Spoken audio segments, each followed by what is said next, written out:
Good morning. Now, most people, most athletes, when they think of their career ending, they think of the final point they can score, the final celebration, the final loss, the final emotions that you get to celebrate with your team and kind of commence the end of an era. But what if you don't expect it? Like, what if you don't have a game that finals your career? What if you don't have that final stat that could make you say, I accomplished something and I'm able to leave this era? What if the end of your season comes from a doctor's note? 4 years prematurely. Well, that's what happened to me.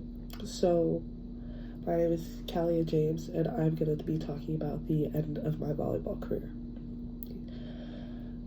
I haven't been playing for that long. I started playing in high school, but I've been around sports my entire life. My mom played sports, my dad played sports, my brother played basketball, everyone played basketball. My brother ended up going Division II for football after playing football for 1 year. And so I was like, I'm going to do better than that. I'm going to go to a Division I school and I'm going to play volleyball and follow my dreams of being able to become a collegiate, pristine athlete. And when I got that call from Jenna Orner saying that they wanted to offer me a 3-year full ride at MTSU, it was actually the best day of my life. I had kind of a crappy senior year, but it didn't matter because I was coming here to play volleyball and do what I love and study. On November 3rd, I got hit in the head at practice. I got a concussion, which happened to be my 5th concussion in my entire volleyball career. At first, we thought that it wasn't that serious because my symptoms were pretty low. You talk to the doctor. He's like, have you ever thought about not playing volleyball? And I said, no, that's not in the cards for me at all. Wasn't even a thought in my mind. But it was still mild, so I didn't really have any doubts as to whether or not that could actually be a real possibility for my future.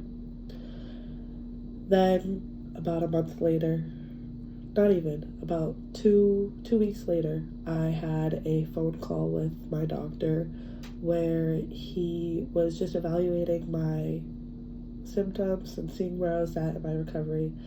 At least that's what I thought it was going to be. On that phone call, Dr. Patel told me that I was medically disqualified from playing volleyball at MTSU or any athletics here. When I found that information out, I was almost in shock because there's no way this could be happening to me. I did it. I made it. I got here, and it's been such a huge part of my life. But it was all for something because I got here and I did it on my own. When I went to leave that gym, because there was a game that day, I wasn't able to be around it because of my concussion, so I wasn't supposed to be around loud noises. I got to the door and I collapsed. Literally, I couldn't walk. I couldn't speak. I couldn't tell anyone what was going on. I couldn't even breathe. It just felt like every wall around me was closing in and there was no future in sight because my life is volleyball and volleyball is over. I didn't know how to deal with this information. I still don't. I'm still trying to figure out who I am without volleyball and what I can accomplish.